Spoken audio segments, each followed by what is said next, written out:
Does Jamal Adams have a point? No, doesn't have a point. I played the position of where you get to contact the quarterback the most on defensive line, defensive end. And we started to learn, even before these rule changes, that is restricted airspace. You have a step maximum. You can try and play it off even in that one step. This is almost 2 steps.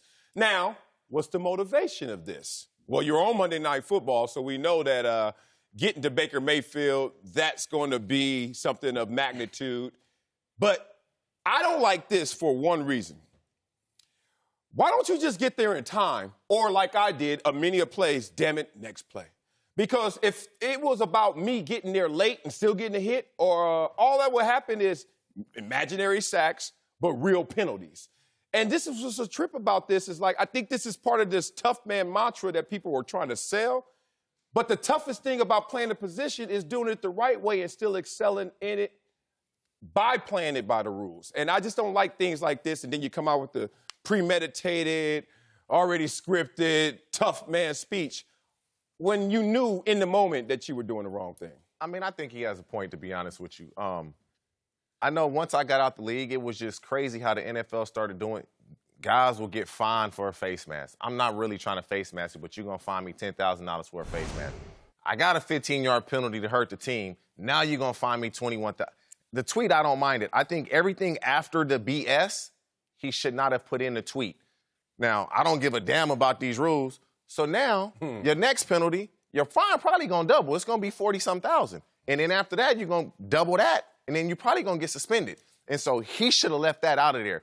I get, sometimes you just take a penalty. Like, I run 40 yards, I'm tired, I'm going to hit you. You get penalty, and you take that fine. Like, come on, like, give me the penalty. Don't fine me. Give me a warning. Okay, I got you.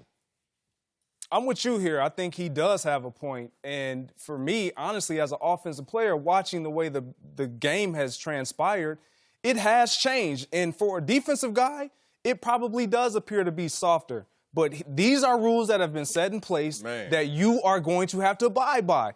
You said it best. That back end of that tweet about playing his brand of football and he doesn't care, no, you better care. Yeah. You have to care. Because you can say all of that, that's all great. You have a point. You did take a step, maybe a step and a half, but if Baker pumps and that ball comes down, then you need to make a play. So I don't mind him with what he did, but you have to care because on Tuesday, every single week, if you think your brand of football, which is deemed to be illegal, if it's this, you going to have that FedEx package in that locker every Tuesday, and after that, you're going to start getting suspended. I don't like this hit at all. Yeah, I don't get it. First of all, because he lowered his helmet. He didn't even really hit him hard. It was his arm. He lowered his helmet. That was one. Come on, y'all. And let's just cut a bit deeper. Who's his defensive coordinator? Of course. Greg Williams. Who was the Browns' interim coach that led him to some victories and felt like he should have got the job? Who was the quarterback that said, no, make my friend Freddie Kitchens the head coach? So I don't think the league has a choice here. OBJ was talking about Greg Williams before the game, dirty hits. And lo and behold, there's a dirty hit or semi-dirty hit on Baker Mayfield. The league has no choice here. And to me, Jamal Adams is throwing up a smokescreen. He got bent. You say you like the old style of football, Jason. That's a dirty hit, though. Yeah. In the new rules, think about it. There's 2 levels to this. One, let's talk about the physical play right there. There's 3 points of contact. Like you said, he lowered his head, then he hit him with his torso, and then the extension of the arms. Look, all of that is voluntary. We all played football. I played that position. That doesn't happen unless choice. I am actually trying to do something, whether it's in messaging or just living up to my mantra. 2, the NFL protects what? The shield and the quarterback. And the quarterback. That's the engine, brother. And it's already restricted airspace and rules in place. Why violate it? I get that, but we're saying I'm not trying to deem whether or not this is legal or illegal. But if we're going to break this down, like he is not leading with his head. No, like he lowered it, though. He lowered it. Every time a defender makes a hit, got to you're lower going your to head. If you Come on, go to Marcellus. tackle me, You know how your many head's going to You know how drop many every times single I've time. hit? First of all, we are taught to actually have your head up like this. We're not taught like this. How many times have you actually tackled and your head was up? 326 times. Get out of here. I counted them, damn it. You know what? I love this. We act like every micro movement is not calculated until it becomes an issue. Then it's like, oh, I couldn't stop. For $1 million. He could have stopped. Jamal Adams, for $1 million, don't touch him. 100%. He got that money, right? He could have stopped. Don't lower your helmet. Yeah. You got that Now, money. Don't push him. You got that money. You show me a tackle this Sunday in the NFL where somebody makes a tackle that's not shoestring where they don't lower their head.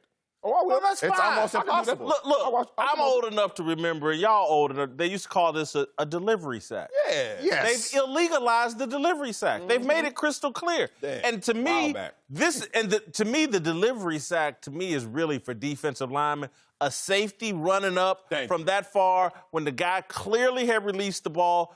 There's no reason to have a delivery sack. Again, he got benched, played poorly, had 3 penalties, counting this one, and got benched, and now let's throw a smokescreen. The NFL's a damn joke. Nah, bruh. And Jamal, I'm sure you're a hell of a player. Oh, yeah, he is. And so, no, you were the joke on Monday night, and they fined you for it. And again, let's don't pretend like these young guys are stupid and live in a vacuum. He knows the smoke between Greg Williams and the Cleveland Browns organization, and he's out there caping up for Greg Williams, and it cost him $21,000. I just look at the amount of the fine. $21,000 for that hit. That's a lot. I would have went 40 based on all the circumstances. Greg Williams. This is a quarterback we're trying to build around. OBJ talking before the game about it. I would have hit him even worse than that in the pocketbook. So you can't Tweet would have been a lot worse. That's all allegations. I mean, look, when I played, this was a real thing. I hit Peyton Manning high. Bruce Smith hit him low. I'm aiming right here, but since Bruce undercut him, boom, I hit him dead in the head, $10,000. This is 20 years ago, $10,000. And that was with no intention. So if that's the precedent, we know what this is. All right, thanks for watching. Subscribe here to get the latest from the show. And be sure to check out more of the best clips from Speak For Yourself, or go watch a few segments from our other shows on FS1.